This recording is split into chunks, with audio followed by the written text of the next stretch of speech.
Et de quoi il en retourne avec le tout nouveau proviseur qui va nous rejoindre. Il n'est pas tout seul, on fera connaissance avec Bernard Moga dans quelques instants. Et on vous parle du Père Noël, évidemment, ce 2 décembre. Alors, il faut savoir que lui, il côtoie les jeunes, c'est son travail, c'est son actu.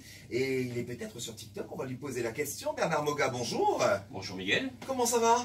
Très heureux, très bien. Très heureux d'être avec vous aujourd'hui. Plaisir de vous accueillir dans le club et sur les ondes de Radio One. Vous êtes le tout nouveau proviseur du lycée La Bourdonnais. C'est vrai que quand on parle de proviseur, ça fait sévère tout d'un coup. Est-ce que vous êtes un proviseur sévère? Alors j'ai l'habitude de dire quand je me présente aux gens, nobody is perfect en anglais.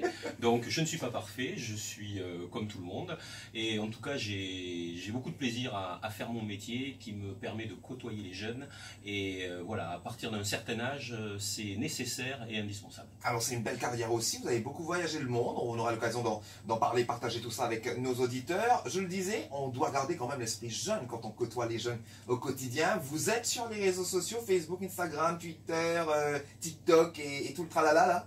Alors TikTok non, mais les réseaux sociaux, oui bien sûr c'est indispensable. Twitter, oui, Ouais. le lycée a un compte institutionnel, moi j'ai un compte professionnel Twitter, nous sommes sur Facebook.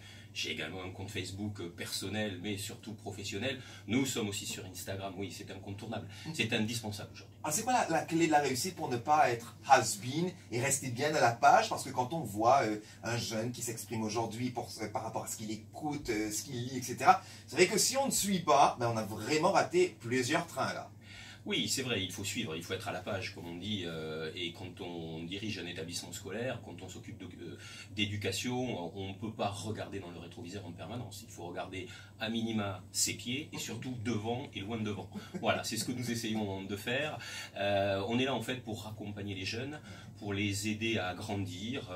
C'est en un mot ce qu'on appelle l'éducation, et qui, je le crois, est la mission la plus noble qu'on puisse exercer avec d'autres, mais en tout cas celle-ci, sur ce vaste monde. Alors à Maurice, depuis quand, Bernard? Alors je suis arrivé, pour être très précis, le 24 août, et puis comme tout le monde, j'ai dû faire ma quarantaine obligatoire. Ouais. Dans le nord de l'île, oui, ça a été. Les hôtels sont très bien, je peux vous décrire le mien de l'intérieur sans aucun problème, puisque je n'ai pas pu sortir. Mais non, c'était très bien, et les Mauriciens sont des gens adorables, généreux, gentils et très accueillants. Alors Maurice, vous connaissiez avant ou là c'est vraiment la grosse découverte? Non, c'est la grosse découverte. J'ai voyagé par le monde, comme vous l'avez dit. Je connais bien l'Amérique latine, j'en viens. Ah oui, d'ailleurs, vous venez de l'Uruguay, là, c'est Oui, ça? j'étais en Uruguay. Je dirigeais le lycée français Jules Supervielle à Montevideo. J'ai travaillé également en Bolivie, où j'ai dirigé le lycée Alcide Dormini de La Paz. J'ai également dirigé le lycée français de Djibouti. J'ai travaillé comme jeune enseignant au Maroc. Et puis, bien entendu, j'ai fait une partie de ma carrière en France, à Bordeaux. C'était mon dernier poste, il y a quelques années. Avant de venir ici chez nous, Maurice, c'était une évidence pour vous? Comment ça s'est fait? Vous l'avez choisi, on vous l'a attribué? C'était dans mon top 10, pour dire la vérité. Bon, on n'était pas number one, mais on était quand même dans le top 10. Oui. Allez, non, je vous charrie. Ouais. Non, Maurice, c'est une très belle et très agréable surprise. C'est une île, petite peut-être, mais très riche. Et notamment de sa culture, de ses origines françaises, britanniques également. Voilà, ça fait un melting pot, un mélange très intéressant et voilà, plein de choses à faire. Et surtout accompagner les jeunes de cette île qui ont de l'ambition, ils ont bien raison, et on est là pour les aider à accomplir leurs rêves. Et vous n'êtes pas au bout de vos surprises. Les jeunes, justement, on en a une avec nous en studio aujourd'hui. Asti, bonjour. Bonjour, Comment ça va? ça va bien et vous? Bien, merci d'être là avec nous. Alors déjà, pour commencer, il est sympa le proviseur? Oui, il est très sympa. Bon, c'est pas parce qu'il est là qu'on dit ça, hein. Si jamais c'est pas le cas, tu balances. Non, il est sympa. Et ben voilà, il y tient. Et t'es en quelle classe? Je suis en 5e. Alors qui devrait... donc l'âge peut-être que tu as, pour qu'on puisse mieux situer dans notre système mauricien à nous? Alors j'ai 12 ans. 12 ans, d'accord. Donc là c'est le début du secondaire, c'est ça, hein, à peu près. Voilà, donc Foreman, côté nous, on aura tout compris. Et ça se passe bien la scolarité au lycée La Bourdonnais? Oui, ça se passe très bien. Pourquoi le choix de cette institution scolaire, cher Asti? C'est les parents peut-être qui avaient choisi déjà à l'époque? Oui, c'est mes parents. Ouais, et pourquoi ils auront choisi ça? Est-ce que tu le sais aujourd'hui ou pas? Oui, je le sais. C'est plutôt parce que j'avais, dans ma famille, il y a tout le monde qui est passé dans une école anglais. Ok. Et on voulait une échange. Et on a trouvé le lycée. Ouais. Et on a vu que c'était un très bon établissement aussi. Et on a choisi. Et ben voilà, et du coup elle y est depuis quelques années maintenant, et bon, à mi-chemin là pour le moment. Hein. Donc Manzorly, avec la tête bien devant soi. Ça le fait sourire, ça lui fait sourire quand on dit ça. C'est vrai que ça fait plaisir, j'imagine. Ça me fait énormément plaisir. Cher Bernard. Oui, d'autant plus qu'Asti est une élève qui pour nous est assez représentative de ce que nous sommes. C'est-à-dire en réalité un lycée mauricien, privé mauricien, avec un ADN français, francophone. On appartient à un réseau, qui est le réseau de l'Agence pour l'enseignement français à l'étranger, mais on est surtout ouvert et international et plurilingue. Et Asti, qui a fait le début de sa scolarité dans le système scolaire mauricien, plutôt à dominante anglophone en ce qui la concerne, c'est parfaitement adapté à notre établissement et je pense, elle vous le dira si vous posez la question, trouver ce qu'elle cherchait, également ses parents. Et voilà, donc c'est ça aujourd'hui le lycée La Bourdonnais.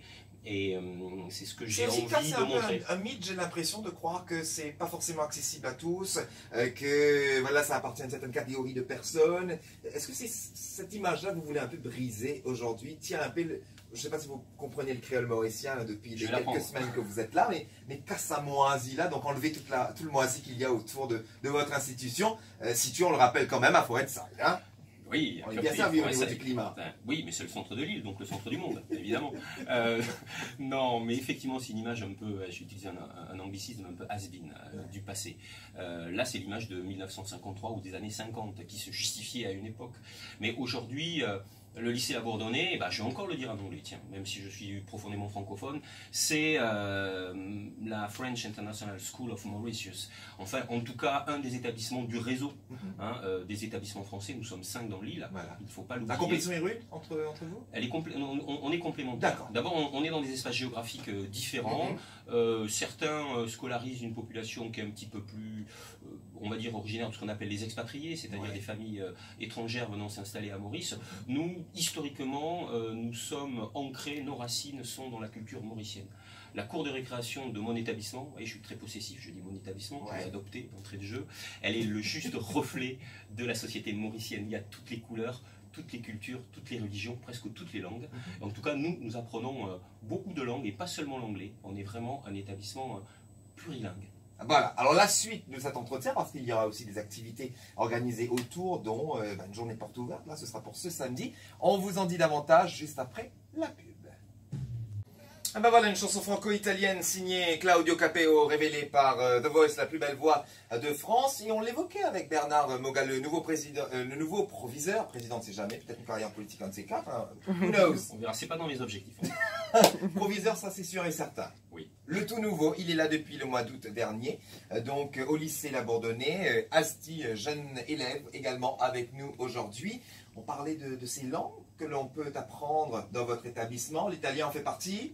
Non, l'italien n'en fait pas partie, mais on pourrait l'imaginer. En tout cas, les langues, il y a l'anglais, bien sûr. Alors, je ne parlais pas du français, hein, c'est notre ADN de base. Nous enseignons les programmes français en langue française et on prépare nos élèves au diplôme du brevet et du baccalauréat.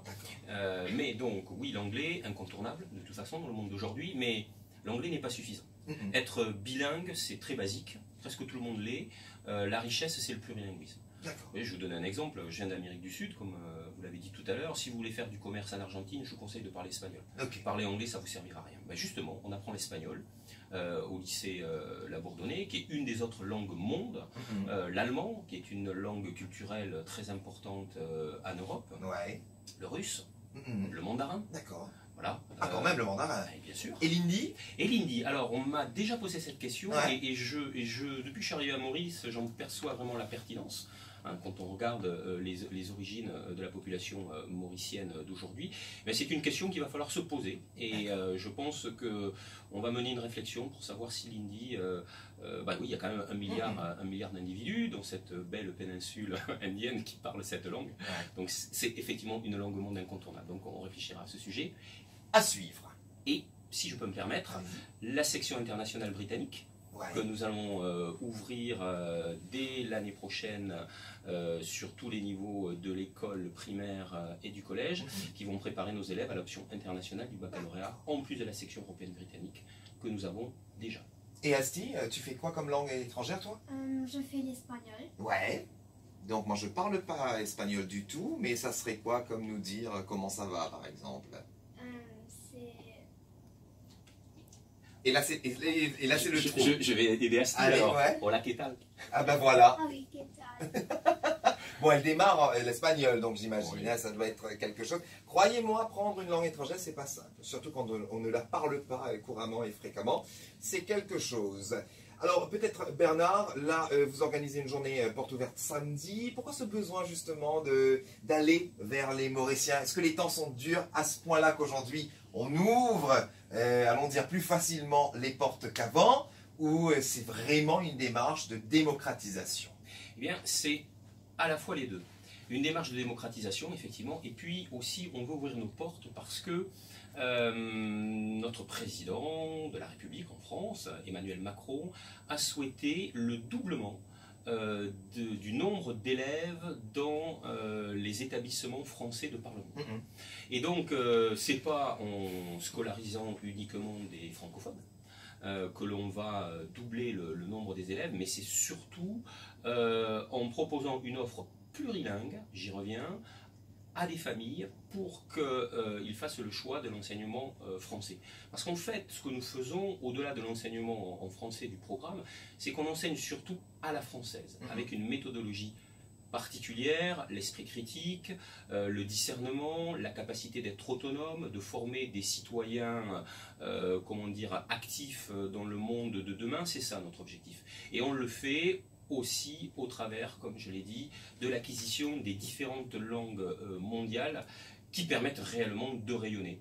Voilà, et c'est pour ça que nous ouvrons nos portes, et notamment c'est aussi le fait de dire aux familles qui seraient intéressées par notre offre éducative, n'ayez pas peur, si votre enfant n'est pas rentré chez nous dès le plus jeune âge, au niveau de la maternelle, il peut accéder à notre enseignement. C'est possible. Voilà, par exemple, un niveau qui pour nous est important, c'est la fin du CM2, le début de la classe de 6e, si je me souviens bien, ça doit être le grade 6, dans le système éducatif mauricien. Voilà, nous pouvons accueillir les élèves. On met en place ce qu'on appelle des classes passerelles pour leur permettre de s'approprier notre méthodologie, et ensuite, eh bien, ils rentrent véritablement dans le système, ils grandissent avec nous et terminent avec le baccalauréat en poche et des études internationales à la clé. Alors ça s'adresse évidemment aux parents et bien sûr aux enfants. C'est ce samedi, de quelle heure à quelle heure et où exactement? Alors c'est au lycée, donc à Forest-Hyde, à Curpip. Alors on parle du petit, on parle du grand lycée. Ah, je sais qu'on dit les deux. Moi, je suis très précis, je dis le lycée Labourdonnais en général. C'est mais les pas deux, précis. Non, ça sera sur le site du grand lycée, donc rue Rochecoust. Voilà. Et donc ça commencera à 9 h et jusqu'à midi. Voilà, donc les parents avec leurs enfants pourront assister à des ateliers pédagogiques animés par des professeurs avec des élèves de l'établissement. Nous les recevrons, je leur expliquerai avec mes équipes la spécificité de votre enseignement, et finalement, d'une certaine mesure, je leur dirai, offrez le monde à vos enfants, inscrivez-les au lycée Labourdonnais. Alors il est vrai qu'un passage dans le club ne suffit pas pour tout dire. Bien sûr. Petite note avant de vous laisser filer, Asti et Bernard. L'éco-lycée, cette note écologique là, elle est importante aujourd'hui dans l'enseignement? Alors elle est fondamentale hein. Aujourd'hui, les problématiques environnementales avec le réchauffement global et le changement global sont une évidence. Comment imaginer former les citoyens de demain sans les sensibiliser à l'environnement? Donc pour nous c'est fondamental, c'est partie intégrante de l'éducation. Ça te parle, Asti, quand on parle d'écologie, quand on parle de planter, de récolter? Oui, ça me dit ça. Ouais. On doit planter des arbres, on doit réduire l'utilisation du plastique surtout.